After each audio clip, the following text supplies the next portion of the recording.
I'ma say what I feel, and I promise to keep it real. Welcome to the Rant Room.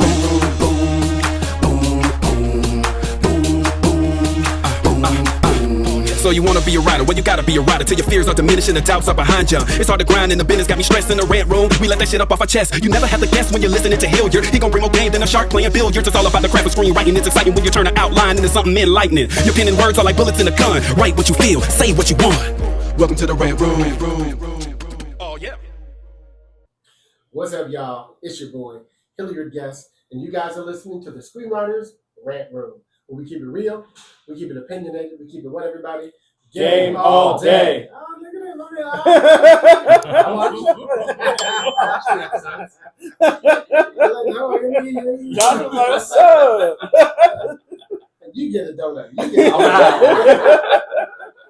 On this show, we discuss entertainment, TV, film, music, culture, but our focus is always screenwriting, stories, craft, and shit like that. You see some one of them episodes again already. I like it. So for all you guys, super excited for this episode. We got some young writers in the building doing some cool stuff. Super happy about it. We got my man Rich Scott co-hosting with me as always, doing his ones and twos. I mean, we in the building. Yes, indeed. You know, yes, 6 hours, not 6 hours, I'm lying, 3 hours of sleep, 4 hours of sleep, but we here. I think that's about what I got as well. I'll Yeah. tell you about it later. But make sure you guys go on screenwritersrantroom.com. Check out the t-shirts, check out the hoodies, all that cool stuff. Make sure you guys support the show. Subscribe. We have a new YouTube page, so follow that, subscribe to it, share it, all that good stuff. All right, here we go. If you guys are growing, we can jump on in. So we got my man Rich Scott in the building, co-hosting with me, TV writer himself. What's happening, my man? What's up? Man, vibing. Yeah. God's blessed me in a really great position that I did not expect at the top of the year. Right. And so just been really pushing hard. Got the clear thumbs up on one of my scripts. Okay. And the other script got some really great feedback. Thank you to my man Joshua and Mahalia for reading. Appreciate you. That one's going to have the green light most likely next week based on changes. Yeah. And then I'll have the third one greenlit by February. And the work that I did over the course of the past year, I think I talked about in that first episode, I plan to reap in 2026. That's my thing. Yeah. Straight up. You got to claim that shit. Reap. I'm reaping. Yeah. Reap, R-E-A-P. I just need to make that very clear in 2026. That said, God's blessed me with a new opportunity, so just trying to lean fully into it, take advantage of it, and pray that it takes me to the next level. So until then, I'm going to shut up and just be grateful for the moment. So, well, don't shut up, because I got a question for you. Oh, yeah. So, Who the fuck are these people? Yeah, let's talk about what brings us here today. Yeah. How this all came about, Mm-hmm. and set up what the program is. For sure. So, very grateful. I just concluded my time at the Mentorship Matters Fellowship. Yep. And so during that time, just had an opportunity to meet this amazing cohort of writers from diverse background, all incredibly skilled, diverse array of skills as well, which is really cool. A lot of strengths from different areas. And so that's what was really unique about this, is being able to lean into folks who just, they have a dearth of knowledge in areas that you just don't. Right. And I haven't felt that way with a collective group of people in a long time. Sure. And so it was really awesome. I think for me, I was on the verge of quitting the industry. Yeah. Definitely was going to go. He ain't playing. He was literally. Listen, I'm still this close. Like, if I get into Harvard, Wharton, or Stanford, just know you lost one. You lost one. I'm on the other team. I'm going full evil. I'm maximizing my returns. And so it was really cool because in my video, I said, hey, y'all, this is it. Like, if nothing happens this year, I'm out. And I got this program, and it wound up being this incredible life lesson, amazing learning lesson. I think more so than my personal story working with my mentor, it was mainly about self and how I relate to my superiors in an industry that I really care about, where I need this person, where I need this relationship to matter, and how do I relate to this person? And so having to do that work, I think, was really informative. What exactly is Mentorship Matters? So yeah, for sure. So Mentorship Matters is what I would say is one of the, I would say like a top 10 fellowship that takes how many hundreds of writers or thousands this year was it? It's like between 700 and 800. Yeah. And they narrow it down, I believe, to 16 or 18 entrants. And so for that year, it's a full calendar year. Saeed and Saeed. Yes. They were last year. Right? Yeah. And so it's a full calendar year where each month you have your workshops with different industry executives, representatives, where they give you just inside scoop on how to navigate. They allow us to ask the tough questions. We even did some really cool mock interviews. This is really awesome. And then you're also paired with a high-level writer, more than likely a showrunner or just, an upper-level person, or sometimes an executive who has the time, and you go through with them and you spend the entire year working on your script. And by the end of it, the desire of the program is that you have a polished pilot that is ready for the industry to witness. And so we get a really cool article and deadline, which we're really grateful for to help with our buzz. We had a really fun party. We had a couple social events throughout the year. And so, it's just been really great. They didn't call on nobody. They didn't ask me to come. Same time. I mean, listen, man. See how they do the brothers? Same time. So, I know I'm talking a lot. My apologies. But during that time... I asked you the questions. I know. Still. You're good. That said, during that time, I had a chance to meet, the folks that we brought here. Stephen and Joshua, they're really great folks. And Stephen and I have actually worked together. We created our own writers module, which is really cool. That's smart. Yeah, it was. It was really informative and really helpful. We read each other's scripts, give each other feedback, give each other tip all the time. And so I think that's the important thing is we're doing our best to actively make it a family environment or at least a friend environment so that we can all support one another moving forward. Here's the thing I always say. And you said there was like 16, 17 of you guys in there? Yeah. More than likely, one or two of you guys will be working in the next 3 years. Your job, this is just what I always say, your job is to figure out which one of them it is. Not it's like, ooh, I want to befriend that person, but it's like you come from football. You want the person who's the best quarterback on your team, right? So it's like that. So it's like, oh, they're the best quarterback. They'll pick me on the team, and then we'll work better together because I know how they move. Right. I know how to do the down and out better than everybody else. Whatever. He's like, oh, that's good. Listen, you're multifaceted. Multifaceted. I told you my favorite thing in the world is to throw a football. I can catch a football like a motherfucker. You know what I'm saying? Anyway, sidebar. Shut up. I see you over there smiling. Okay. So, like he's not supposed to enjoy himself. Why are you smiling? I told you it's going to be one of those episodes. I forgot what I was talking about. That's some bullshit. What was I saying? You were talking about football, understand the person you're with, partnership, and then basically, So, you got me laughing.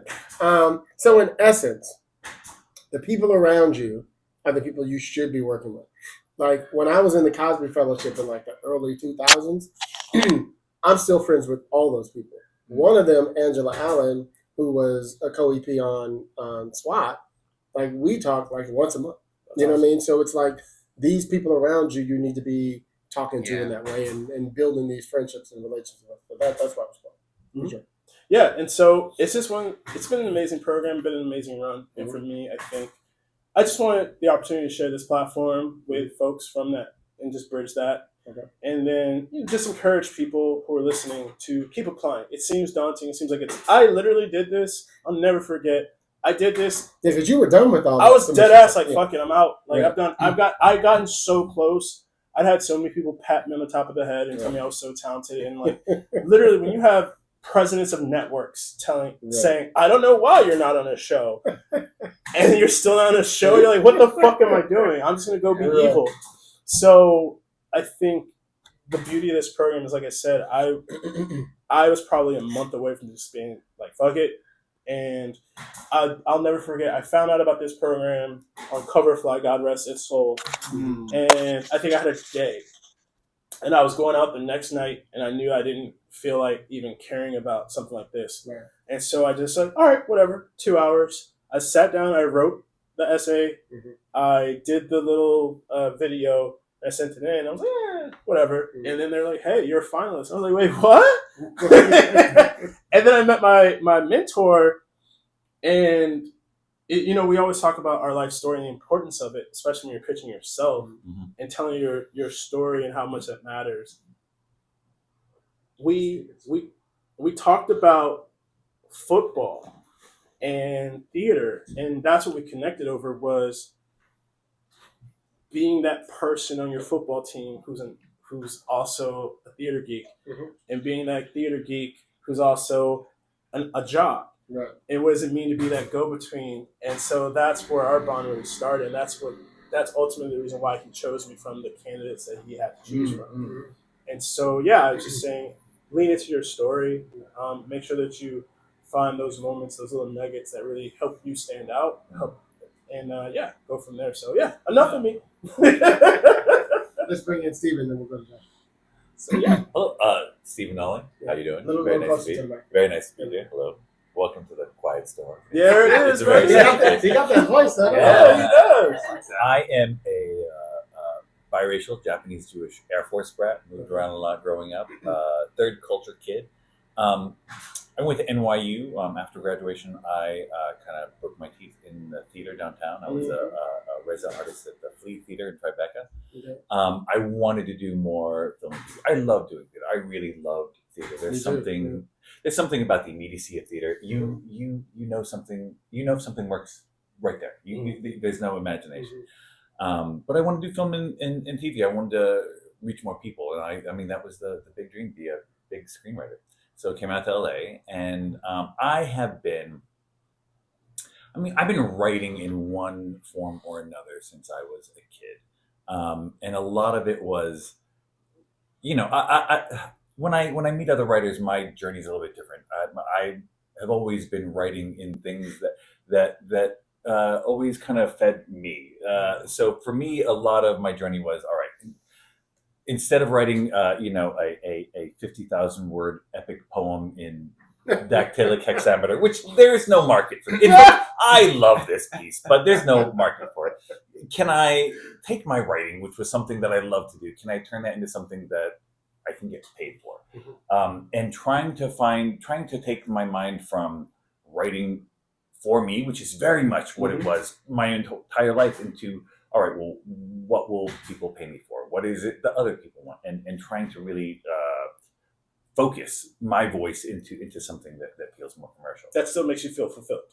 Exactly. Yeah. I mean, you don't just want to be, you're not in something that just, you're not a machine. You're not a cog. You're not manufacturing, but it is a craft. I very much, I feel like I started as an artist who was just doing whenever I felt like it. And I started to think of it as a craft, as in, these are my tools. And you know what? Sometimes, like every great artist, like the Medicis were patrons of the arts, and Michelangelo had, he didn't do things just because he felt like it. He did it because he's like, well, we need you to paint the ceiling on this building. Like, okay, so can you find a way to bring yourself and your art to something that maybe is what the world wants? And that for me has been the biggest struggle, was how can I find what I want to say, something that is very meaningful to me, and channel that into something that also fuels the world's hunger. It gives there's an appetite for it. Is there an audience for it?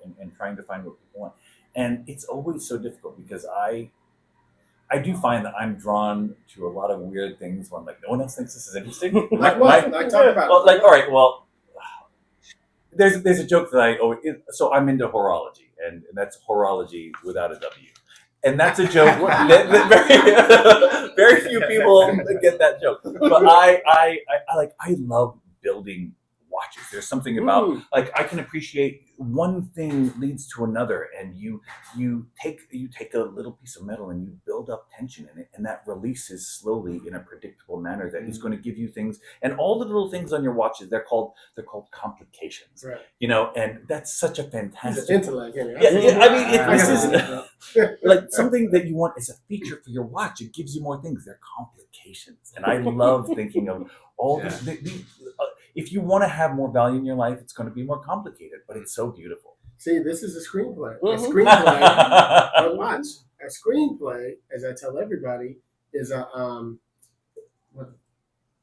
puzzle. Mm-hmm. It's a very puzzle. much. It Yes, really is. So I the very fact much that you know how to put together puzzles in that way is a easier transition for you. I think so. Like, because I do view as in, like, I've got, like, I may know what I want the dial and the face to look like, and I may know that I want this to be, you know, a hand wound or automatic, but there are a million steps in between them to make sure that I get all of these dials moving in the way that I want them. And so making sure that I have, like, the hardest thing for me when writing is figuring out, what is this going to feel like? What is this going to look like? What is the shape of this story? Is this high action? Is this a small story? And sometimes, you know, you're finding that, like, you may have a story and you think you know what it is, but you're like, it doesn't feel right. I have it all wrong. It's a much smaller story. It's a much more intimate story. This is not a story about, if it is a story about a rebellion, you're looking at it through the eyes of a father and a son. You know, sometimes you change the point of view. Exactly. Yeah, changing the point of view. You know, it may be the same plot, even the same theme, but what it feels like, with the shape of that story. That's something that, you know, when I think of, in photography, there's something called working the shot, which is you just go to find different angles and where's the light, where are the shadows, where is the story that I want to tell, and it's all the same subject, but you work the shot until you find the angle on the story. So, what type of stories do you love to tell? Oh, so I like, you know, my pat answer that I always give. What do you call your horror what? Horologist. Horologist. We know I'm with the W. No, just kidding, guys. Just kidding. He was at the club in the rain. I think in the study. 3 hours of sleep. I got it. I like to think of myself as a high concept, socially conscious writer. I'm a genre writer, and that's something that it's a new thing for me to be comfortable saying, because for so long I was very nervous about branding myself as a genre writer, because it does kind of put you in a cul-de-sac. You know, genre writers are depends on how you pitch yourself. Right, and that's very true. That's what I'm finding. See, as soon as you said that, I was like, oh, he could do thrillers. He could do, you know what I mean? So you opened it up. Yeah, when I heard like when you literally described horologist, I was like, that's a perfect protagonist to be an unassuming person that goes off into this amazing spy film. Right. A tinker of Taylor, yeah. But yeah, I like the idea that if there's a social, I mean, usually there's usually a premise. I'm a premise-driven writer as opposed to a character-driven writer. You know, there's usually some incident or some cognitive dissonance or something that I'm like, this bothers me and I need to write about it and I want to talk about it. And so I will find the characters and find the story off of, you know, whether it, like one of my recent stories is about the cost of assimilation, you know, and especially for immigrants, for people who are kind of fish out of water, they that's Capo? What's that? Capo? Yeah, well, now the new name is Twilight Man. My apologies. Yeah. Twilight Man. But the idea that, I mean, upward mobility is something I think that most people, especially immigrants, want. You know, they want to be successful. They want their children to be successful. Right. And the cost of that is often, you know, assimilation. Well, successful people are doing this. They behave like this. They live here. They work here. So to be successful, we should do these things. But the cost of that is very often you will lose a lot of your cultural identity because you're trying to fit into this system. And that's the cost of assimilation. And there's a huge cultural cost of that. It's whitewashing. It's what happens when we forget where we came from, and that's kind of the opposite side of that. And so, don't we want people from immigrant communities to succeed and thrive? Like, that's something I think that is the American dream. That's the definition of it. You can come here from somewhere else and you can find success through hard work. But the cost of that can be too much sometimes. And how much do you retain, and how much of your aspirations do you give into? And that's living that life in America. I think there are a lot of Americans that can identify with that struggle. But I think that the politics of any given situation, it makes it a very emotional topic. If you want to talk about, you know, what is the immigrant situation in America, that's a conversation that is instantly going to get people's blood pressure up as soon as you start talking about it. But if you start talking about, well, if there were aliens on another planet, you know, how would these, and just having a little bit of distance from You it. can hide it. Yeah, you Yeah. can hide it a little Yeah, bit. sure. You can smuggle it in a little bit. Excellent. And I think it can be easier sometimes to get people to find empathy and care about an alien than it is someone who is just from a different country or different skin Totally color. agree. And it's so interesting because in an earlier episode we discussed being an agent of change. Yes. Using your art to affect change, especially when you feel like you have all this we would say latent energy, that you want to turn into kinetic. How do you do that without stressing yourself out? And I think that's the beauty of being an artist, that's the beauty of having a phone and the internet, is you can create and you can write. And so I think that's what I love about you and I love about that script is you took all these very complex themes and you distilled it into this crazy, awesome that. show. I So appreciate and it's very, the one thing I will say, it is complicated, No. but it is really fun. That's so You know fun. what I mean? Yeah. And I think that's the important thing. And so I can see the horologist in you coming into that makes perfect sense, knowing your scripts, knowing that that's what feeds you. And so I think like as you go out into the world, I think that's something that you can definitely lean into as a strength. So I just got to say something as a, what is a horologist? What does it mean? It's a builder of watches, So So that is the horologist. Yeah. Oh, okay. I thought you was writing horror movies or some shit. No. We don't have horology in the project. So let's introduce Joshua. Tell us your story, your name. Yeah. Joshua. Okay, that's Kazemi. enough. No, I Hilliard get it, doesn't I like get it. Joshua. I wish I went first.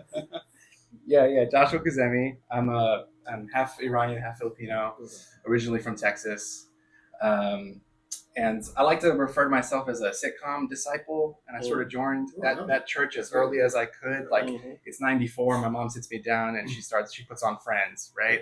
And that's my Bluey. Like I love it just as much as she does. I don't understand it obviously, but it's just like I'm into it. And I grew up watching that show, and I just think it formed like the creativity in me that was already going to be in me, the shape to like think of it in terms of sitcom. Like what are these characters going to do in these wacky situations? It's just like the way that my brain always has worked.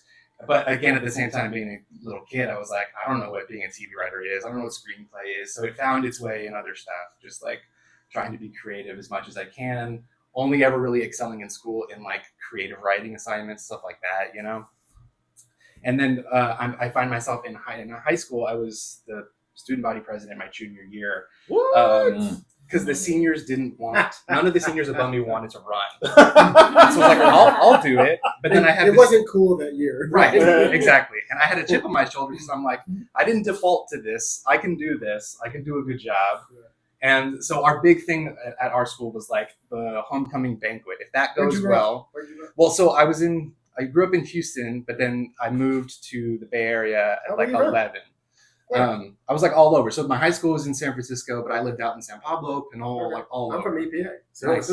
yeah. That was it. So it was like if the homecoming banquet goes well, that money can fund the next year of student council, right? So that's like the big flagship event. So I was like, I'm gonna pack the building out. I'm gonna like, how do I get these kids to this banquet, pay for these tickets for whatever? And this is like 2006, 2007. YouTube is like brand new. Everyone's obsessed with it. So it's like, let's make videos. We'll get people into the door, right? And so suddenly I'm like writing a screenplay without realizing I'm writing a screenplay. We're like writing sketches and we're like, let's pack it in with jokes. Let's make it real inside baseball, like play to the crowd, to the audience.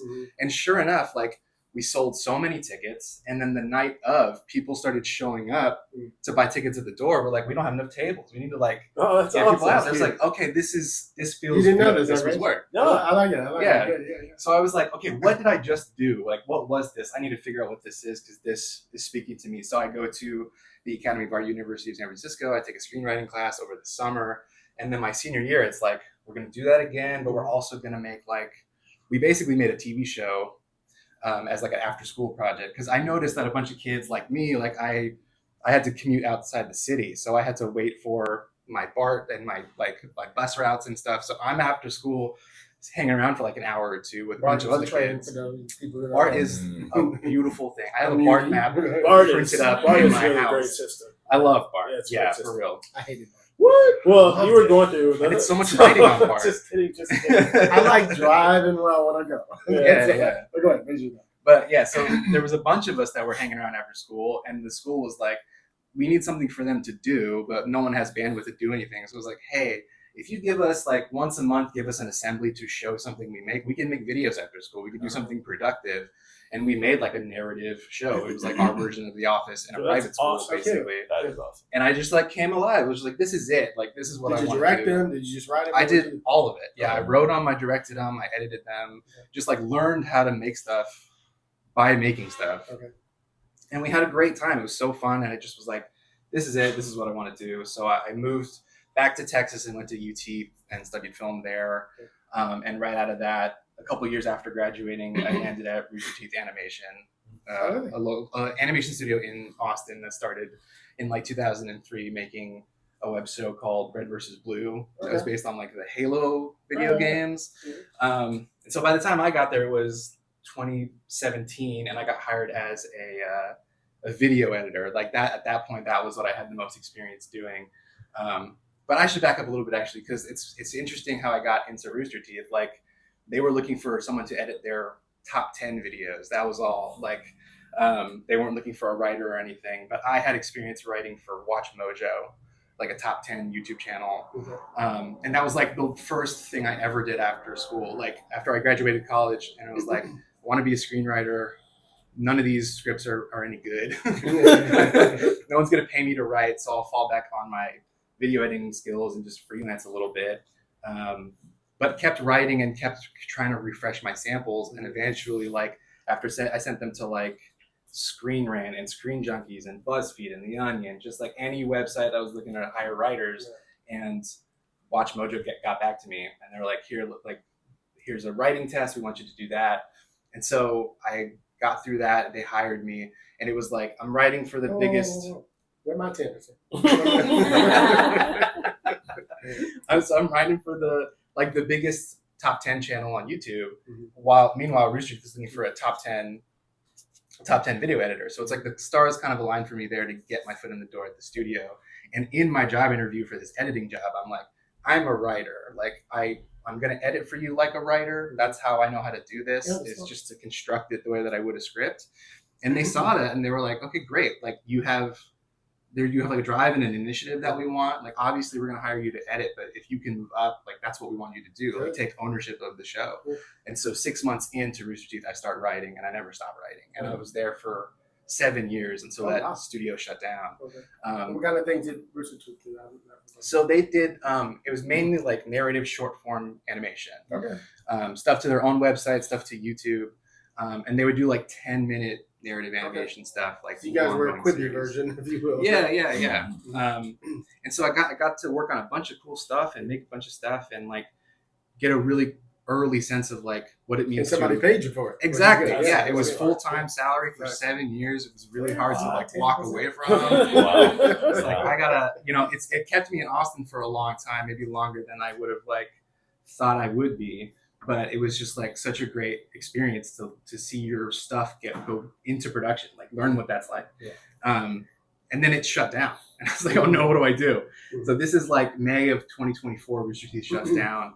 And I'm like kind of at a loss. And I realized that for the last 7 years, every punctuation I wrote went into production there. Like I gave them everything. I hadn't written anything for myself in a really long time. That happens. Yeah. It's like going in just to interrupt you. Yeah. I got stuck in development for 6 years, after like during the strike and all that time. So it's like I went through this whole phase. I was developing some big people. Yeah. But I wasn't making any money like for a long time. But it was always like, if it comes, you're going to get this. And it was like, God damn, so it's the same theory. But I wasn't writing my own shit because I was too busy helping you develop your show. Right.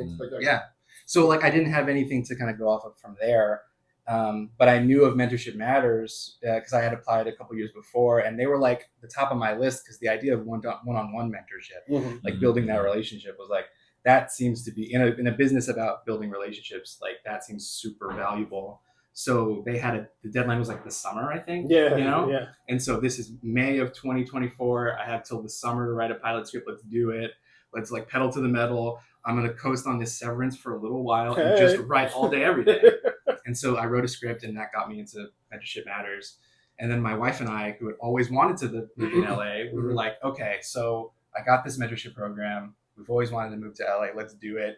So by the end of that year, we had moved from Austin to LA. So we've been here for like 5-6 months. Oh wow! New to the city. What's the biggest difference? I'm really into migration patterns of U.S. citizens in the past 5 years since the pandemic. It's one of the, like 20 years from now, it's going to be really interesting to see how the culture changed and economics changed in different states and borders.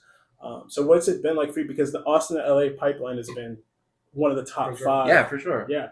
What's that been? So I'm sure there's a really interesting answer for you, but the real answer for me is there's an incredible grocery store in Austin called H-E-B. It's all through Texas.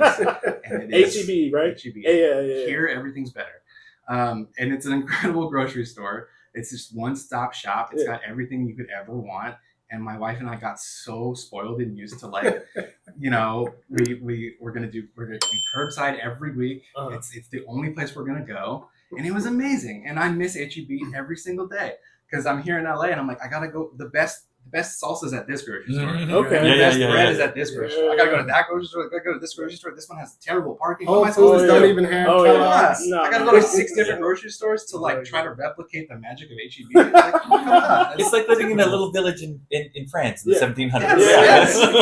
H-E-B, I've never been in one. My sister lives in Georgetown, just outside of Austin. Oh yeah. And I literally drive past it every time I go to her house. I'm like, oh, I wonder what's that like in there. Oh, stop in. Stop Okay. inside. All right. I was disappointed by Buc-ee's, so Buc-ee's is a gas station. Yeah, I know. Nothing on But H-E-B. still, they hyped it up. They're That's like, true. hey, it's bigger than Nice a Walmart. bathroom, that's Okay. true, but You yeah. know, but H-E-B, all right, that's the move. That's the move. Yeah. No, this guy is funny.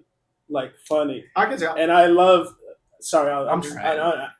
I'll never forget, we did a Zoom. Oh. Because I like first pitched us all like helping each other out. And I felt so out of place. Because at this point, we were all feeling each other out. And we're just sitting on our Zoom and like, I don't fucking know these people. Right. Like, I'm not, and I know myself.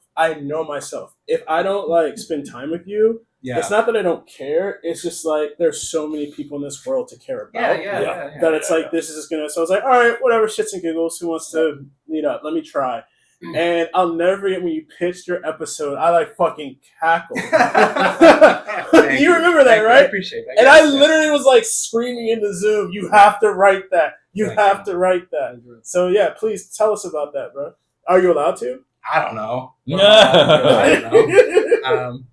You can talk about the premise or something. Yeah, sure. Yeah, so it's basically like I wanted to do this thing where it's almost like it's a half-hour animated comedy about a band that has to solve a murder in every single stop on their tour. Oh, I love it. See? A fucking procedural animated comedy? Completely. Come on, that's You should be able to sell that in the room. Just just off the premise. I'm already leaning in like, the fuck is that? Right? Come on. Yeah, did his characters? Do you know what kind of band it is? See, that's important. Yeah, exactly. Is it a K-pop band? Like, what the fuck is it? Hey, Hilliard. That would be a completely different show. True.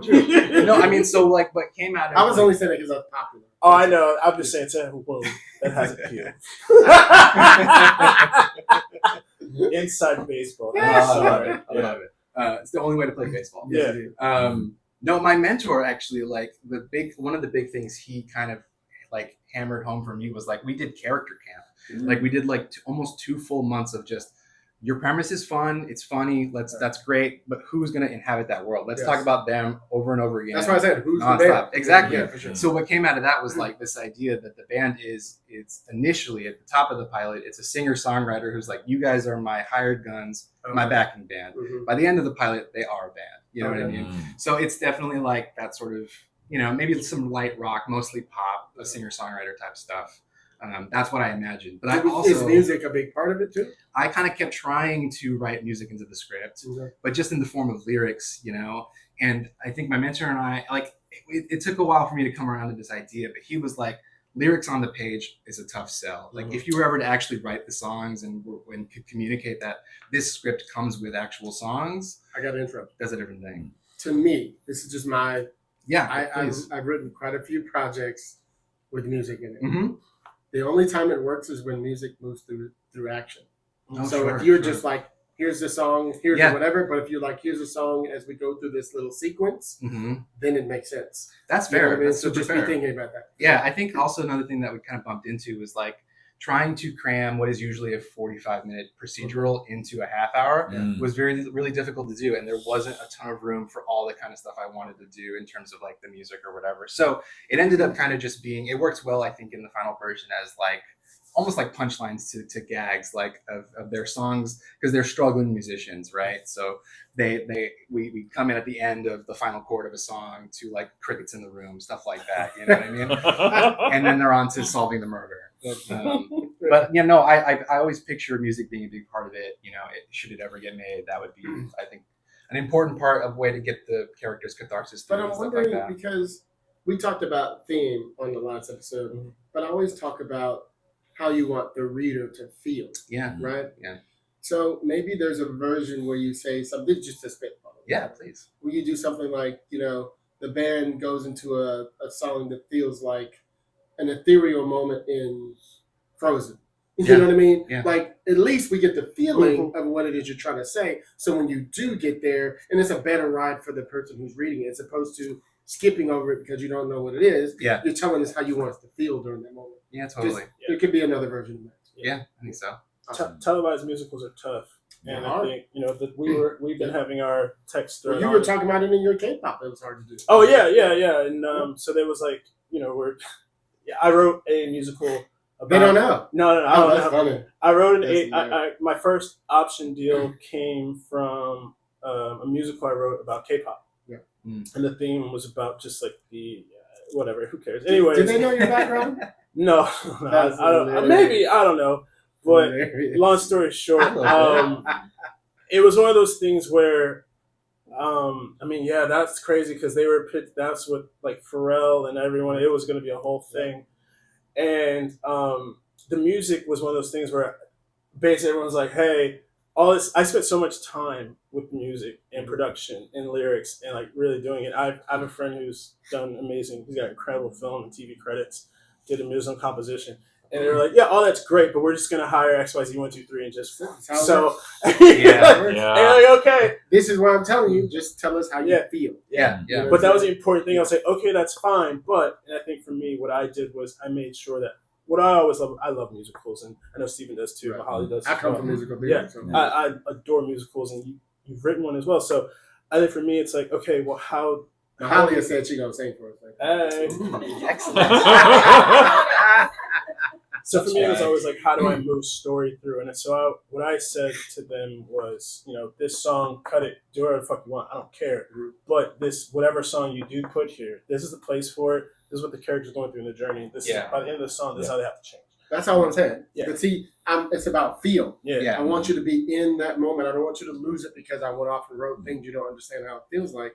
Just tell me how it feels, and I'll be like, oh, okay, got it. So it feels like, and that's why, like you get it. There's a lot of rules. Like, for example, don't say it's, you know, the new Pharrell song that's this, right? But you could say it feels like that song that does like that. Then you're like, I got it. Yeah. You know what I mean? So you can keep doing that throughout the whole fucking script, and people be like, oh, I feel it. Gotcha. I feel it. It's like that. It's like that. It's like that. Anyway.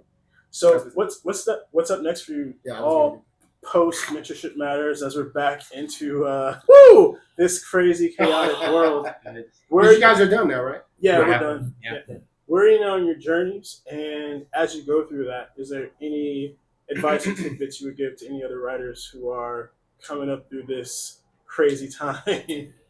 It's such, I mean, there's an easy answer to that question, and there's the big question, you know, because the industry is, I mean, obviously we're at a contraction in the industry. It's a tough time for the industry. I think everyone on every podcast says this kind of stuff. But I think the other interesting thing is there's a little bit of a pendulum swing as far as like kind of the mission of Mentorship Matters was, I mean, on the website, it says like 82%. I'm paraphrase this quote, but you know, 82% of stories are coming from white backgrounds. They're stories about white people. They're not stories that are culturally specific. Well, you're starting to see it back on the screen again. It's going to be a lot of white faces. Right. And that's, I mean, and so the idea of Mentorship Matters was, can we get culturally specific stories from these culturally specific writers? Can we encourage, you know, the stories have to have authenticity, so they should be coming from people that that know what they're talking about and are writing about their community and telling the stories that are not whitewashed. And we're on the opposite end of that, where there's a big anti-DEI pushback. You know, there are a lot of people who have DEI fatigue, is what they're calling it, and so marketing and taking yourself out as a writer, it is a difficult proposition. I think it's a harder sell, I think, right now, to position yourself as a writer that is underrepresented or marginalized or I like to use culturally specific because it doesn't frame things in the hey. You don't have enough of me, so you need to have more of me. I've always had a problem with that argument that you should hire me just because there aren't enough of me. I find that you know it's a tough sell to make that argument. However, if you say you've never seen my story before, I've got a story that you guys have never heard of, and you're gonna love it. I think that's a much easier sell.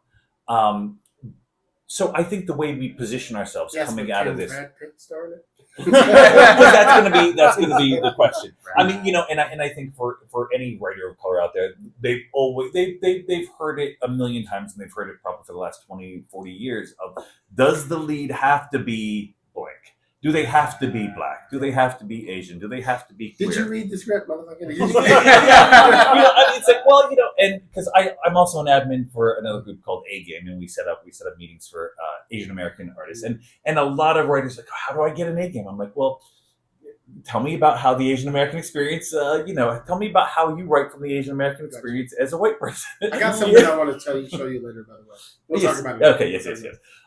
So I think, you know, I want this, if race or ethnicity or culture is just a layer that's added on, if it's a cosmetic, if it's a superficiality, you know what, there was a time in Hollywood where that was enough and we were just getting some representation. We were glad to have that. I think we're past that now. Okay. I think we're at a point where, you know what, I think tokenism is a bad thing. You know, I think having a person just because, if you have an all-white room and then you're like, well, we've got to have a person of color in the room, you know, and you bring that person in, you know, I don't think you're doing a service to either that person of color, to underrepresented stories. And I don't think you're doing a great service to the other writers in the room who are going to resent that writer. You know, you're not going to be telling the stories that you really want to be telling. But I do think there is something magical. There is something very special about diverse stories. If 81% of all your stories are coming from one culture and one background, that's great. I think there's a lot to be said from that background. But you are missing out on the global majority of culture and art and story and flavors and perspectives from around the world that I think there is an appetite for. We can tell these stories. And I mean, growing up as a mixed race kid watching Luke Skywalker, you know, Luke Skywalker doesn't look anything like me, but I was able to empathize and relate to him. I think we as an audience have that capacity, and I think audiences around there, they can empathize with a main character that doesn't look like them. I don't think that's too big of an ask. No. But when you politicize it, when you especially in a heightened world, right? Especially for like genre or sci-fi or fantasy, you know, this is an alien. Like, if you can watch Avatar and you can relate to like a blue skin guy, like you're fine. You talk about the animation. I mean, there's dogs and there's exactly. all kind of stuff. Like if you can relate to a dog raising his little dogs on Bluey, you know, you can relate to someone who maybe has a different cultural background. But I do think it's important. I think the strategy for me personally is to position myself as someone who's going out with stories that are interesting, as opposed to trying to say, hey, I'm a writer out. I think trying to position myself as a quote DEI writer or something like that. I don't think anybody does. It's because it's a hard sell. It's a really hard sell, you know. They gave us the label. Well, that's exactly the problem. I mean, they gave us that, and it pigeonholes you. It makes people think, because I'll also say I don't want to just write quote unquote culturally specific stories. Like, I want to be up for the next Star Wars. Like, I want to write Star Trek. What did they say in Mentorship Matters? They said our job's to tell the story of a 50-year-old white man, because that's the job that we're gonna have. That's Right. I agree. Yeah. Like I tell, we'll get to the women in a moment. Like I tell a lot of my women mentees, like if they're like, well, we're not sure which show we should spec, or they're working on the pilot, I'm like, okay, especially if you're like a genre writer, if you like write crime, like or whatever, I'm like, you should be showing that you could write a script with a strong male Yes. just to prove the point. Sure. You know, so Yeah. and that's why you see a lot of like the writers who come up in my game where they're like SK such and such instead of Susan somebody, like, because they're letting you know, bitch, you're gonna judge me if you see it's a woman. Right. So I'm letting you know that I can still write that way. You know? And if you're a man listening to this, you need to write stories with Absolutely. amazing women. Yes. And I say that as someone who, you know, with my spy thriller, it was originally told from the male perspective, and my mentor challenged me to bolster the character, the Right. female character, because she was so dope. Make them even. Yeah, and then it wound up becoming a bilateral thing, Right, and it right. just opened up the world. And so it's just like, yeah. What's next for you, Josh? Well, first thing I wanted to say was to all the showrunners watching and listening, I'll be your token.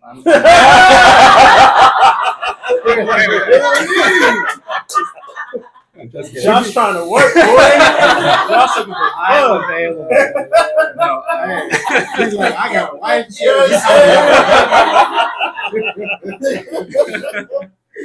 Oh man, I mean, I feel like there's two things I'm really trying to focus on, and the one is just simple. Like, I just moved to LA. I'm just trying to get out of my apartment. You know, I'm like, I gotta What go to part of town are you mixers. in? I'm in Los Feliz. Okay.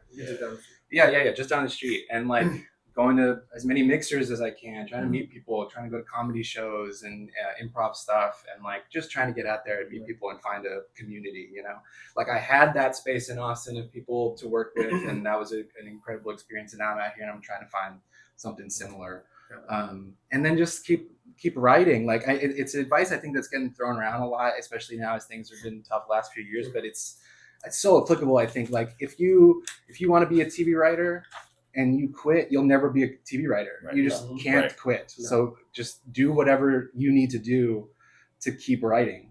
See, you have. Sorry to interrupt you. Yeah, no. You have what I call an advantage.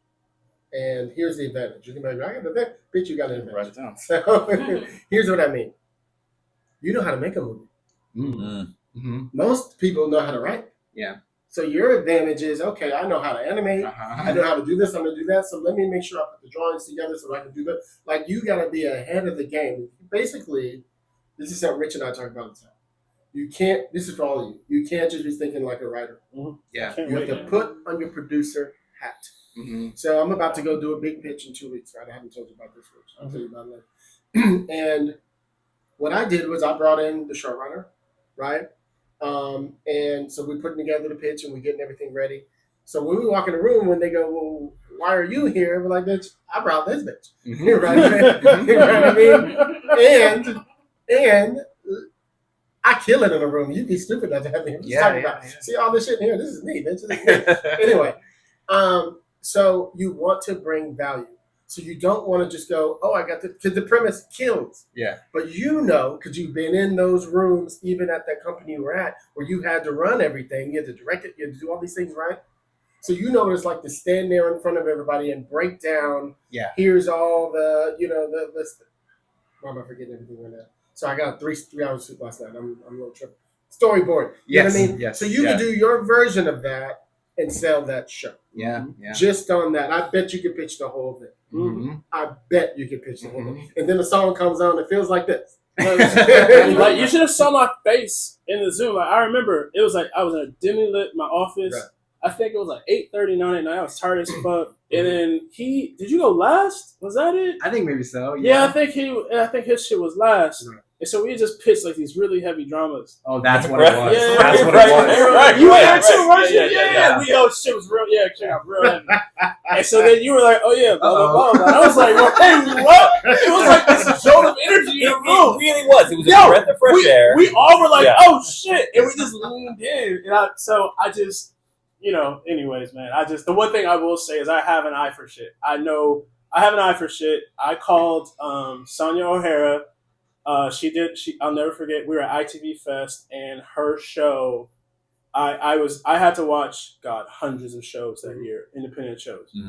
And because I had to host the Q&As. And they found out I was good at hosting, so they were like, oh no, Richard, you're just going to do these. And so I had 12 hours a day of just hosting. And I saw hers, Doomsday it was. And from the opening shot, I was like, my eyes were fucking glazed over. And I had that feeling. I was like, oh shit, I leaned up. And 48 minutes later, I literally was like, oh, excuse me, hi, I'm Richard. Yeah, so what's up? Yeah, can we get coffee? Right. You know what I mean? Like, yeah, your shit is fire, and you're going places. And so, yeah, like that's the really cool thing about this program is being in position to like see those people and being in position to like say something and say, hey, let's stick together. You know? Yeah. Well, I'm gonna tell you guys this. So I'm gonna try to probably start saying this, not on every episode, but every once in a while. So we have this podcast that we do. This is just an example. So we're starting to slowly move the video. So we're just doing this right now. We got these little mics and stuff. Right? We're just slowly building it to build out. You probably know some shit, right? Now, I don't have the budget yet to be paying everybody for everything, but exposure. Yeah. Right? Yeah. Like you could be here meeting people all the time. Just put it out there, bitch. I mean, Oh, you're asking? I mean, Hey, not gonna lie. listen, closed mouths don't get fed. That's what we're learning from these two. Closed mouths don't get fed. Okay? I mean, no, seriously, genuine. I was like, maybe gonna have a conversation with you. Yeah, we can. No, listen, we will. Because we need to talk. Because remember the shit I told you in May? When the fuck was our graduation? October. October. There it is. Because I pulled him to the sun. I was like, hey, we need to like link up. Right. Like, yeah. I'm down. So, For sure. yeah. For sure. No, So- this program has some amazing people. Sorry, Hilliard, I know I don't mean to cut you off, but like every time one of us opens our mouths, everyone says something fucking amazing. It's Right. like that's just. I like that you're still learning about them too. No, it's great. You never stop learning. You should never stop learning. That's a key to relationships. I'm done learning. Done learning. I am done. My brain is fried. No. No, I remember like maybe a month into the program, I was reading everybody's scripts, the scripts that got us into the program. Right. And I fully was prepared to be like, okay, here's some imposter syndrome. I'm just gearing up to feel bad about myself as a writer because I'm going to read these incredible scripts. Right. And this weird flip happened of like, oh, I'm in great company. Yeah. Everyone's script is so good, and mine's one of them. Yeah, Like, it's yeah. a great feeling, and y'all, like, literally without knowing, made me feel better about myself because y'all's scripts were all so Hey, good. fam, Bro, I have still enough have some blinding shit. arrogance. No. It just rubs off on That's people. right. It just rubs But off. because like it's so because you meet the other writers before we got to read each other's, and so you meet them and you become you like them as people, and then you read the writing and you're like, oh my god, I'm such a fan. Yeah. You know, and because it's like I know this as a person, as you know, and then to find their inner voice on the page, it really does feel like it feels like falling in love, you know, and it's And to be like, where's episode 2? yeah, I wanna- like because these what's gonna are happen? these That's are important. talented Yes, writers. yes, yeah. Indeed. Yeah, well, thank you so much, Hilliard, Yes, for man. having us on and Thank allowing you. us to talk about it. Where do people follow you at, Josh? Where are you at? I'm on everything at Joshua Kazemi. Good. See, y'all hear that? He's not writer, Stewie, something. Let your brand your name. I keep telling everybody, it's ridiculous. What about you? Best place is probably on Instagram at Old Factory Films. All right. Okay, I'll let that slide because that's a company. Okay. it still ain't your name, Stephen. I know. For me, at Fatboy Fields on social platforms and Twitter and X. I need to probably brand it as Fatboy Fields, but right now we are Richie. So yeah. Gotcha. All right, cool. Well, thank y'all. I appreciate it. Thank you. Thank you so much. We're gonna pause. So we're gonna pick up from where we were. Rich, why don't you go ahead and bring in the two beautiful ladies in the building? For sure. We have to my right, Rahey. What the world? I'm tired. Let's start that over. Let's rewind, Rahey. I like that name. No, I love that. That's your rap name. I know, right? We have Renee and Mahalia. Clearly, it's me. I'm the problem. So yes, really amazing women. Had the opportunity to meet them with Mentorship Matters. Don't bang you right by the Had a really great opportunity to meet them with Mentorship Matters, and it was, just one of those vibes where, how do I say this? Like, whenever you're in these groups, you try not to gravitate to your own. Mm-hmm. And that was like something I was like, all right, let's not do that. Let's cast a wide net. Right. But they're also just dope as fuck. So I was just like, these are my homegirls. That's And what so, I appreciate it because like when we started the writers group, immediately Mahalia was like, I'll help, so is Renee. You know what I mean? They're like, we're down to help and try to get organized and, writers like herding cats. So I think, that allowed us to build, just more rapport, and then coming in those couple weeks that we did have it was just really awesome. And so, yeah, I'm just proud and happy to know y'all. Yes, And yeah, please tell us about yourselves, your journey. Tell us about your journey, both how you became screenwriters, your journey to LA, what it's been like for y'all. Go ahead. Yeah, I'll start. Okay, that's enough. We'll jump in. Yeah, so I'm from Connecticut, biracial, Black and Jewish. So you know how that went. Yeah, growing up, I always was just All creative. them years I had to.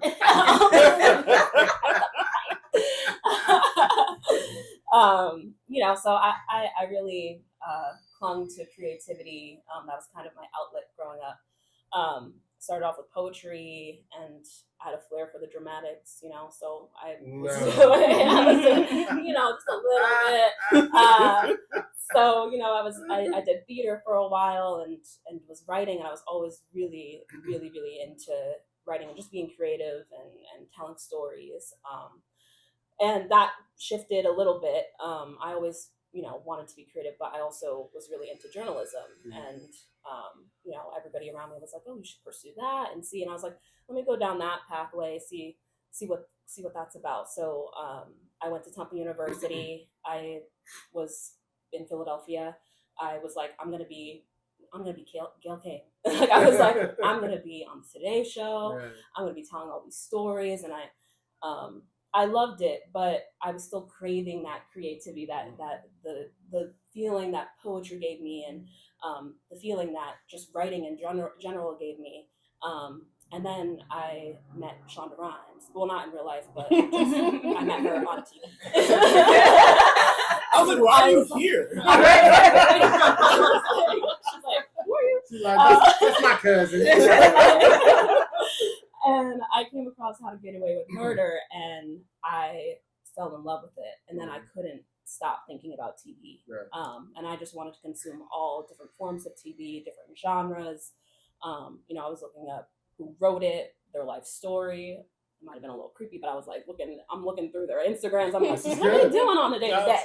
I was like, I want to know how they got there. You're gonna need all that ammunition. It's good. It's good. Just like deep research. I think that came from just doing journalism and just wanting to really be nosy. See, I call it rabbit hole. Yes, it was very much that. And I took a screenwriting class finally, my last year at Temple, and I fell in love with it. And I was like, this is what I've been, this is what I've been called to do. And I was super, super excited. And I was like, oh, there's so many things I can do. And then the pandemic happened 2 months into that class. And I was like, okay, how do I get to LA? How do I pivot? How do I make this happen for myself? Had you finished school at the time? Is that what happened? No, I was in my final semester, Oh, so okay. 2020. Right. In my final semester at undergrad. And I just wanted to keep writing. And I was like, I'm going to find a way somehow, some way. Right. I'm going to make it, and it's going to happen. So that fall, I applied to USC, to their writing program. Very grateful, very thankful I got in. And I started that next year in 2021, finished up in 2023. And it was an invaluable experience. Truly learned a lot. Great professors, great mentors, loved my cohort.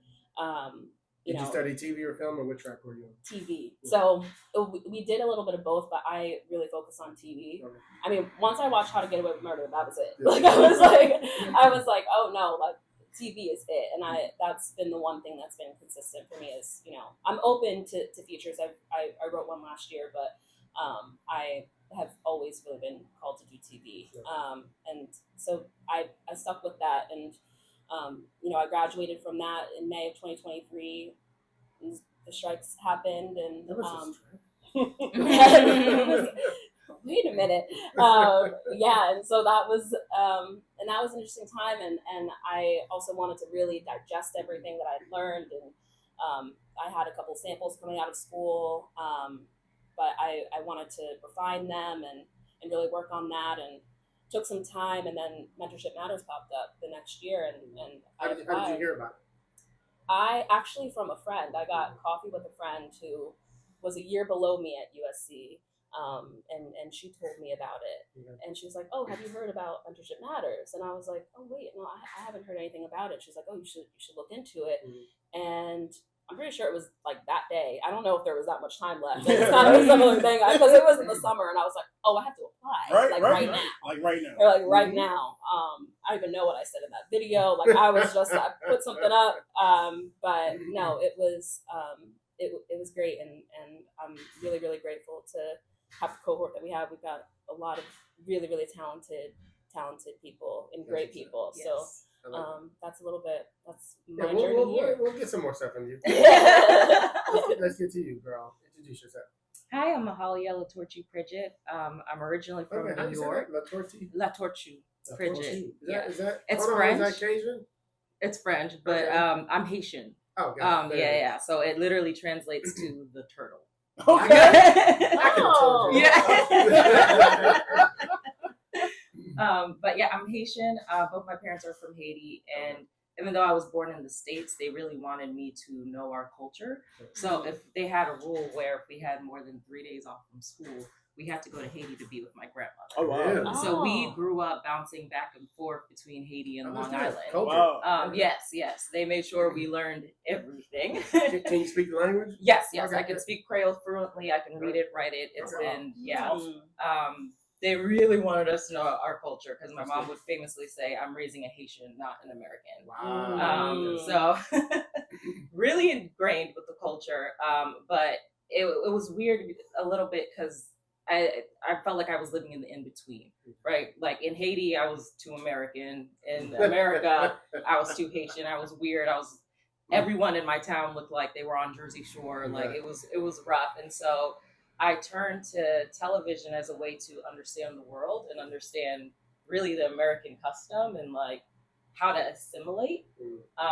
But being Haitian, TV was not a job. Like you can't be a writer. That's crazy. Right. It was doctor, lawyer, or engineer. So I chose pre-law. I chose law, but I had always wrote stories and had like with my Barbie dolls, my mom would say that I would make my own soap operas. And You know what's funny? I just got to interrupt you. This is funny. Yeah. I've only met you today, but every time you speak, I'm like, she acts like she a lawyer, like she got something behind her, but like you just have a power. Oh, Am I wrong? no, Like you not really at all. do. You really exude that. Oh, thank you. Like Well, you- it was ingrained. Yeah. You're gonna be a showrunner. Something's gonna happen. Listen, that is the goal. Don't forget my 10%. I got you. That is a running theme, ladies and Exactly, gentlemen. exactly. Listen, I appreciate it. Get while you can. But so I decided to go the pre-law route, and I ended up. This is where my journey got a little crazy, but I ended up going to we'll say an extreme Christian university. Questionable whether or not it's where my frat brother went to go study theology, Oh, boy. and I'll never forget because like I'm talking like 17-year-olds partying in West Virginia Yeah. University. Yeah. God knows what we're doing. And a year later, 2 years later, he's like, "Yeah, man, I found Christ. You know, he's always been in my life, and I'm going down to, this university." And I was like, "Oh, that's what's up. You going?" He's like, "Yeah, man, I'm gonna play basketball and I'm gonna be a preacher." I'm like, that is legitimately the path. "Yeah, I got a scholarship. You probably were popular. yeah." I looked, and so when she told me that, I was like, "I know a guy." Yeah, it was. It's a specific religion. I won't say it, but it's also an HBCU. And so they had, for context, they had rules like it was also in Huntsville, Alabama. But they had rules like the girls' dormitory had one entrance, one exit. They would lock the exit at night. That's how to get you. We had curfew. You got fined if you weren't in your bed by like 11. No meat on campus. No What? meat? No, they did not serve meat Oh, on wow. campus. It was a vegan and black vegetarian. folks? It was a vegan and vegetarian campus because in the Garden of Eden, that was the boy. diet before the fall, and so Did they have apples? that is the most. Look, you Yeah. don't mind you eating apples though. Look, But it was also like a health thing too because they're very into Yeah. health. I'm too. So good. But coming, like I had gone to a not liberal arts, it was a magnet art school. Okay. And so going from that kind of high school to a very extreme college was very Shocking. shocking. Yeah, I was shocked. I was shocked. But it really helped me find my voice at that time, because I somewhat got a little depressed because I couldn't leave the school. I had gotten almost a full ride to the school. So my mom was like, no, you're in. Unless the scholarship transfers, you don't. It forces you to focus, though. Yes, Yeah. yes. Sure. So I turned to TV as a way to escape from the craziness that was going on around me. And a professor recognized that, like, I was really into TV and I was really into character development. Okay. Like, I love tracking a character's journey throughout the whole story. And she was like, I don't think you should do law. Like, I think you should really look into having a career in television. And I was like, that's crazy. My parents will kill me. But I think you're onto something. She's like, Yeah. Mahalia, you 18 now. Yeah. She was like, you can get out of the sunken place if you want to. So I did. I switched my major and I lied to my parents. We did broadcast journalism was the only major at that school. So that was close to film and TV. So I switched my major to journalism, and I told my parents that I too wanted to be like Gayle King or Anderson Cooper, and they were like, okay, we can see that. We'll allow it. We'll allow it. Go forth and prosper. They're millionaires. Yeah. She was like, oh, you're going to be on TV? Right. Okay, I'll take it. She And didn't so, do my accent, though. no, it wasn't. So I did. I ended up switching my major, and it was the best thing in the world that I could have ever done for myself at the time. And I did end up meeting my husband through the program as well. But once I graduated, I was like, I don't actually know that much about film and TV. I'm in Alabama. There's no market here. Yes, they taught me theory, and we learned like the basics and making our own content. So I said I needed to learn more, so I could either go to LA, New York, or Georgia. I chose Georgia because it was the cheapest. It was down the street. Yes, and my parents made it a requirement from all their children that they have master's degrees. So they were like, you're going to get your MFA in something.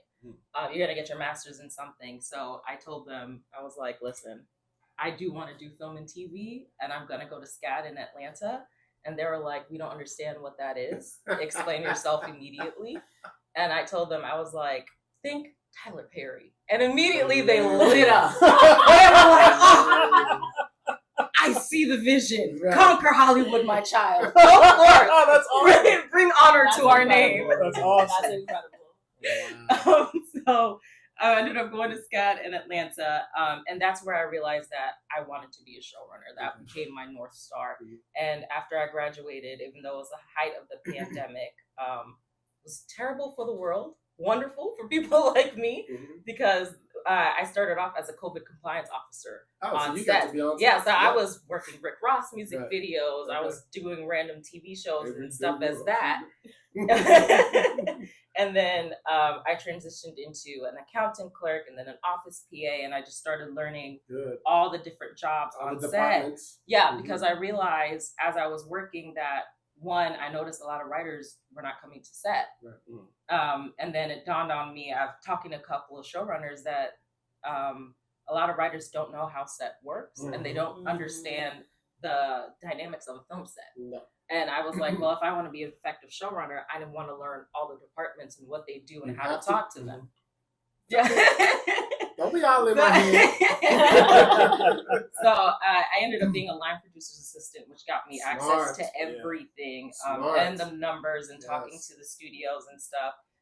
And it was great until the strikes happened. There were no And strikes. yeah.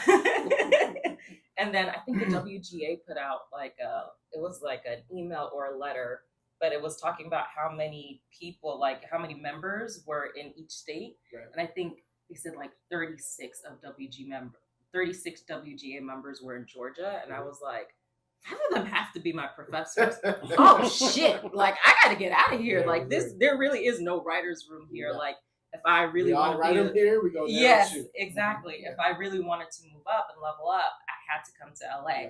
So I had to talk with my husband, who loves Atlanta and the Atlanta Falcons and Waffle House, and was like, I'm sorry, I have to break up our relationship with Waffle House. Where else are you going to get a dinner and a show? For cheap. Yes, Right. for cheap. So we All packed night up. long. Yes. We packed up our bags in the middle of the strike with our dog and our turtle and set sights for LA. Wow. And In the middle of the strike. it was fucking hard. Wow. I was working 3 jobs, and it was the brokest I had ever been, and was like, oh, I think I just made like the biggest mistake of my life. And then Mentorship Matters popped up. And how did you hear about it? It was 2 places, Coverfly and the Black Screenwriters group on Facebook. Okay. And I poured my heart into that application because I was like, something has to happen. And then I got in, and it has been wonderful. I'm so glad to have met all the people in the cohort. And my mentor has been a wonderful help to my career and everything. Yeah. Because I know there were some, there were some big showrunners last year.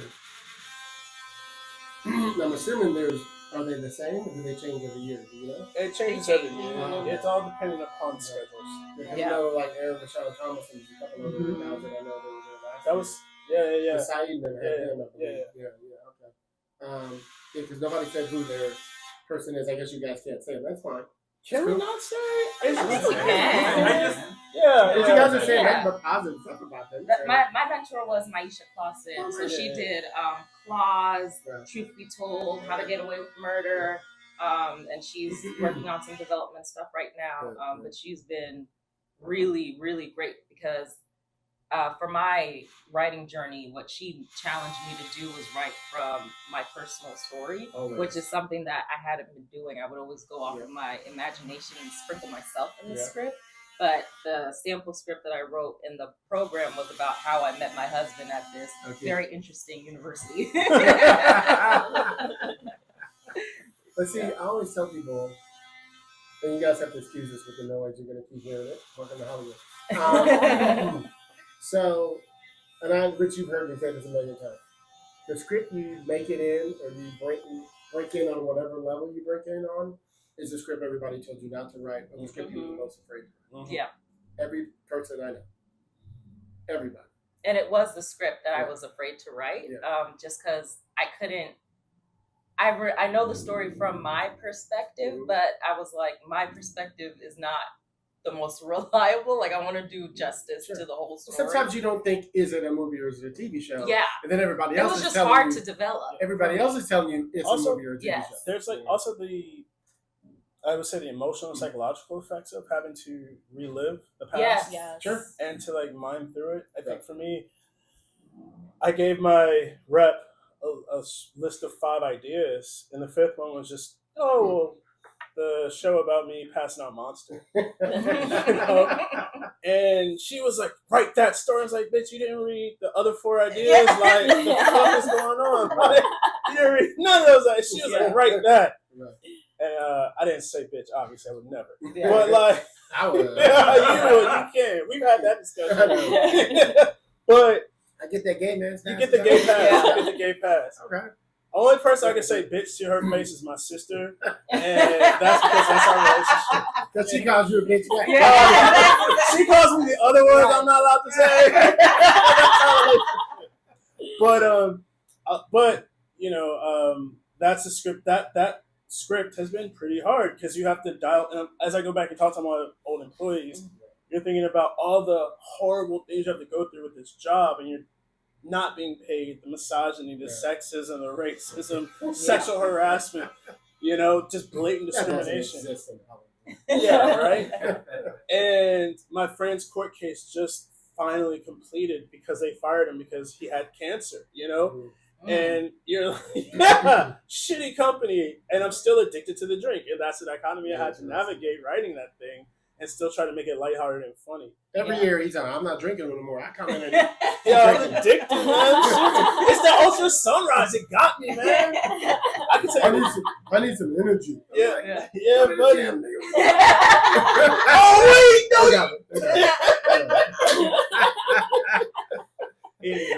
No, but I think that's what's so awesome is that you each have such powerful stories and powerful journeys, and I think that's going to inform you both. And you're both really skilled and you have the stamps. You know what I mean? Like, and I think that's what's really important in this industry, especially, I'm just going to say it, being women of color. There are always exclusionary tactics being thrown at you. You know what I mean? And there will always. Always. Yeah. And you're not just dealing with it. And I say this as someone who, in the ad game, you know, I saw the way that, like, the black woman on staff was treated. Right. Just the difference between us. And I was like, oh, shit, it's not race, it's misogyny. Mm-hmm. And there would be times where, like, she would pitch an idea, and then on to the next. Right. And then I'm like, but that's a good idea. And so, like, I'll never forget one time I pitched it. And I was like, hey, to her, I was like, hey, I'm on this project. Is it cool if I, like, bring your idea back around? She's like, yeah, that's fine. Mm-hmm. I pitched it. Like, that's a great idea. Let's put that on the board. Blah, blah, blah, blah, blah. And I'm like, holy fuck. So I think for me, it's just, you know, my heart is just, obviously, it goes out to y'all because I see the battles that y'all have to go through on top of shit I have to go through. Mm-hmm. And just, you know, I'm going to try to be the best support I can, but I still don't know what it's like. But I'm just, I think you're both dope as hell. You both have amazing stamps, and I'm excited to see you grow. And just remember when y'all hiring. Let me just ask both of you, how do you describe yourself as writers? Yeah. We got some of your background, but where are you as writers? What type of things do you write? You know? Yeah, for me, I write dramas. I tend to write dramas in the thriller space. Okay.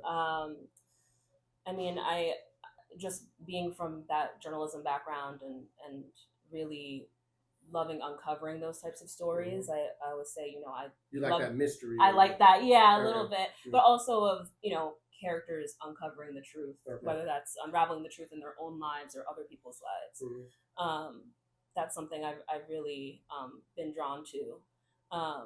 But also I feel like it's really interesting. It's an interesting question because it's something I've reflected on in the last couple of years. I think I tend to write that, but then it's also like there's, as I grow and I change and you know, mature and all of the things, you know, that it's like an ever evolving thing. You know, sometimes, like recently with what I wrote for Mentorship Matters, I mean, it was my first historical fiction. Okay.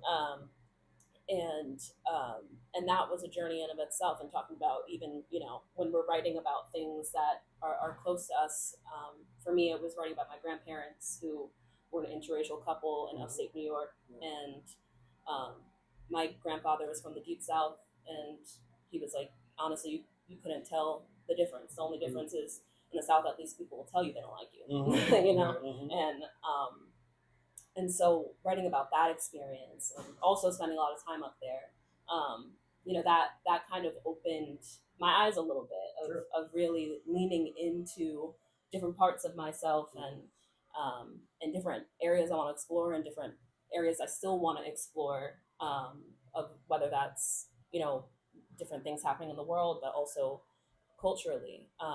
You know, that's something I've really, really been interested in. So it's an ever evolving thing, but I think, you know, for me, drama will always be my love, but I always say, like, I'd love to write a comedy, but I'm just going to write, you know, somebody's going to die in it, and then it's not going to be and it won't be good. That's me too. I'm gonna be like, and then I always go dark. I'm like, it goes dark. But yeah, that's, you know, an ever evolving thing, and I want to get into genre. So when Stephen was talking about it, I was like, I'd love to talk to you about all the genre work. What is it? Horrorist? Horologist. Horologist. Yeah. See, now without the W, now I'm making words. But see, this goes to where I'm always telling writers, and this is for all you guys. You guys should be reading at least one script a week and challenge yourself. A lot of times we're like, oh, I'm a comedy writer. I just want to read The Office and all these other things. I'm like, challenge yourself. Now go pick up that horror script and just see how they did it, because you might want to combine some kind of a hyphenate of a type of a story. So at least you'll be like, oh, when I read 30 Days of Night, they did this cool thing where the vampires did this thing, but I could make it funny you see what I mean? So you have to be constantly finding reasons to read things outside of your genre. Because you might want to, you know, mix them up. What about you? Yeah, see, I'm the opposite of you, where I go comedy first. And yeah, it's I tried to write drama in the very beginning, and then I just kept putting too many jokes in it. But I think my brand has always sort of been comedy with the message. I think because I watched so many sitcoms like The Cosby Show, Fresh Prince of Bel-Air, and all of those really informed who I was and my principles. And I always think that comedy is such a powerful tool to allow people to really rethink some of the prejudices that they may have, or just some of their ideologies. I think laughter is the best way to give medicine to people. So that's what I've always leaned towards. Now, as I'm getting older, I'm challenging myself more. So Richard knows I'm challenging myself to write a novel. Now I'm writing an animated musical. But because I'm always of the mindset that I always have the story, but I always have to choose the medium in which the story needs to be told. Like there was the book that I was writing, I was trying so hard to make it a TV show. And it just was not working. And I had to have a hard conversation with myself and was like, no, this is a novel. Like this, you have to serve the story in the medium that it's asking to be told in. So I always lean towards whatever the story's telling me to do. But my genre has always kind of been comedy. And the interesting thing about that is our program leads with Mentorship Matters, they spoke, as we were exiting the program, they spoke on the importance of creating your own IP.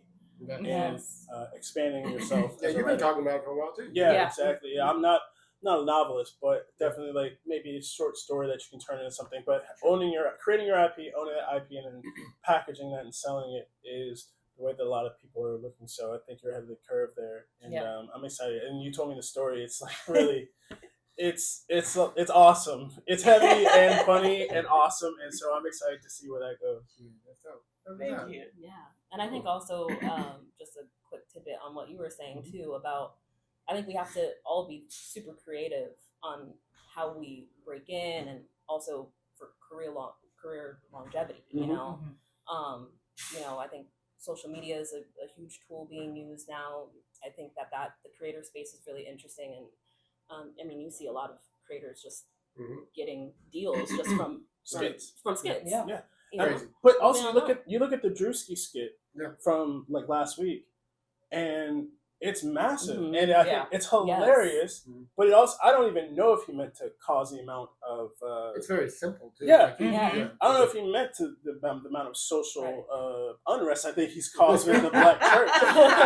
But it's like boom, just like that, you're able to draw all millions of people to have conversations about tough subject matter that's very close to home. And I never thought I was going to get that out of Drewski. That's not where I would have gone to say, oh, hey, we're going to go now talk about... He's been on a roll with that. Because when he did the white face... Oh, yeah, the white face one. He's got a good team. Whoever his crew... But we're getting to that point now where that might be a new thing, where you might... And I'm giving myself this idea, but I might pitch myself to some of those... marketing agencies and management companies who work with those artists to actually think about writing for them, to write skits for them. That actually sounds like a job. I'm going to write this down. Quickly. I think it's smart. As a writer, it's nice to be outside of your medium. You know what I mean? That's what keeps you calm, so you're not always trying to write a script, always trying to focus on the feature film, the TV pilot, whatever it is you're doing. Sometimes it's like, I'm just writing this cool little poem. I'm writing this story. I always say this.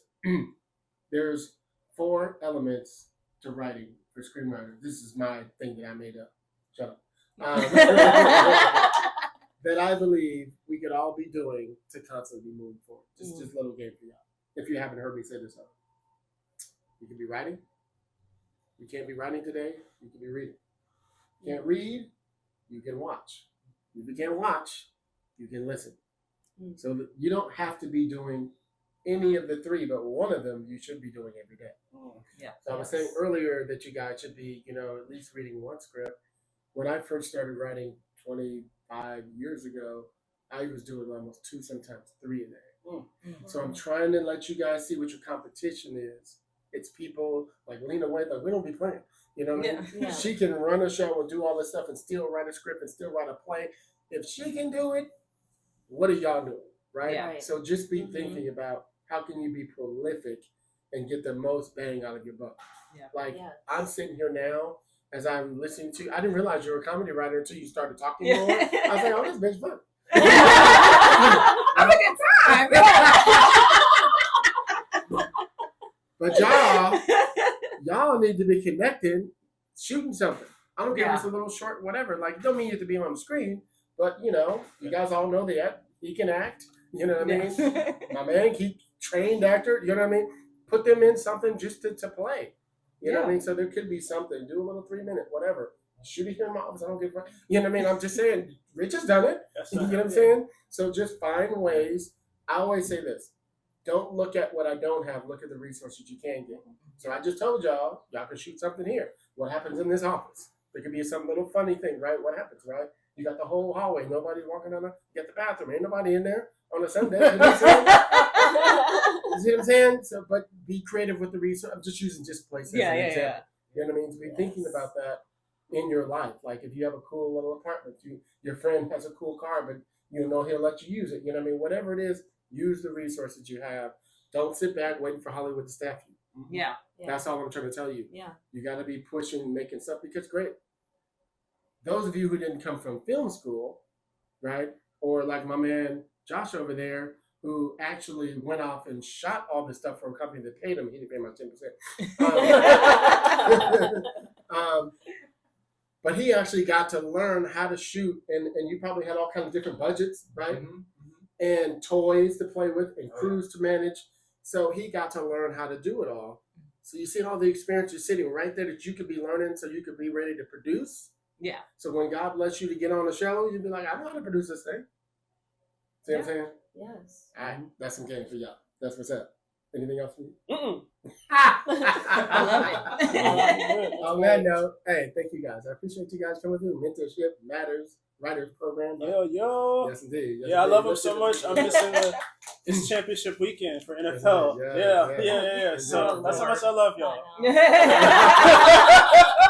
I can't tell you how many times I talked to him about something. Oh man, the game is on. So Saturdays, I'm useless. I'm useless on Saturdays. My husband and I have this conversation every football season. It's like, you don't have a husband right now. He's not on the weekend. Yep. For this 4-hour window, we are. At least y'all communicate. That's good. Where can people follow you at Mahalia? Mahalia, I said it right? Yes, Okay. I am at Mahalia-Pridgett on everything. That's easy. You show name. What about you? Yes, I am at Renee_Alicia. Oh, it's her name too. You see that? That's on Instagram. Yeah. And, but your Fat Boy Feels is a company, so I don't mind that. Yeah. Fat Boy Feels. Yes, on social, and we are Richie on Twitter. That's what's up. Nice. And I am your host, Hilliard Guest. You guys can find me everywhere at Hilliard Guest on every single thing that you look for. We have a new Screenwriters Rant Room Instagram page. Please subscribe to that. Please go on screenwritersrantroom.com. Subscribe, follow.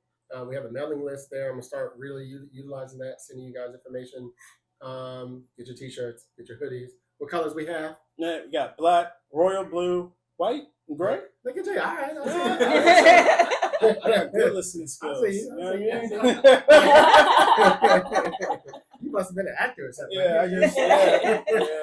Hey, there's this one part. Like, I was reading this project, and if God willing, if it goes to fruition, I'm claiming it. I'm gonna be like, hey. So I'm gonna need XYZ 1, 2, 3. I'm gonna need this character, this part right here. Just give me this one little scene. That's all I ask for. That's what's up. It's funny, guys. I told you I miss acting. Yeah. Like I haven't been acting since 2004. I think. Oh, wow, yeah. And I did a reading. I did like 2 readings in the last year, and they gave me the lead role. I thought it was gonna be like boy number 2. Mm-hmm. He's like, oh no, you started. I was like, oh bitch, wait a minute. I know I got it like that.